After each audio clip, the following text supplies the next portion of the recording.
बड़े बड़े विद्वान, ज्ञानी और दार्शनिकों ने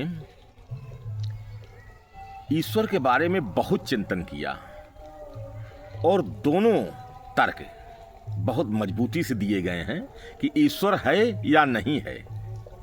नीत्शे ने तो कह दिया कि ईश्वर मर गया और तलवार लेकर के घूमने लगा, दिखाने के लिए, बताने के लिए कि मैं उसको मार के आया हूं। मतलब उसकी सत्ता ही समाप्त कर दिया। वो कई तर्क देता है कि अगर आप मानेंगे तो काफ़ी परेशानी होगी। मैं अपने अनुभव से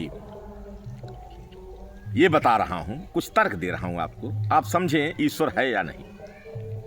अभी भी ब्रह्मांड में खून नहीं बनाया जा सकता। अगर बताओ कोई फैक्ट्री हो, मशीनरी हो तो बताएं। दूध अभी भी पूरे ब्रह्मांड में किसी भी मशीन से नहीं बनाया जा सकता। सफ़ेद बनाकर आप क्या दे रहे हैं, कैसे दे रहे हैं, लेकिन पाउडर मिला के दे रहे हैं, कुछ भी दे रहे हैं, लेकिन वास्तव में दूध जो ओरिजिनल दूध है या खून है अभी भी धरती पर बनाया नहीं जा सकता। और देखिए वो जो सत्ता है कितनी समझदार होगी।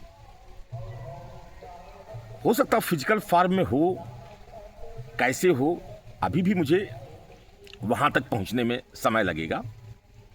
लेकिन आप देखें कि गन्ने में फल नहीं लगता। गन्ना जो इतना मीठा होता, जिसकी लकड़ी इतनी मीठी होती है, उसमें फल नहीं लगाती वो सत्ता कि अगर डंठल जिसका इतना मीठा है हम फल लगाएंगे तो कितना मीठा करना पड़ेगा। चंदन में फूल नहीं होता।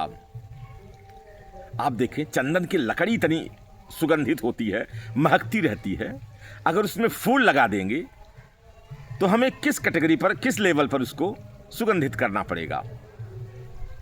सोने में सुगंध नहीं होता कि सोना खुद ही इतने बढ़िया है, इतना बढ़िया अच्छी धातु है, अगर उसमें सुगंध होती तो क्या बात थी। और इसी प्रकार से कोई भी धनी, विद्वान या चिरंजीवी नहीं होता।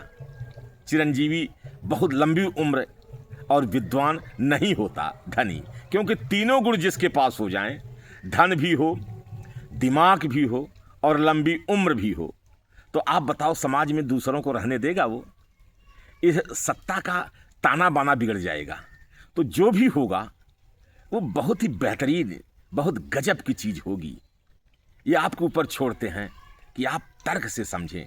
वह ईश्वर, ब्रह्मांड में भगवान कृष्ण, भगवान राम, जिसने भी सोचा होगा बहुत बड़ी चीज़ सोचा है। मेरी तरफ से तो है।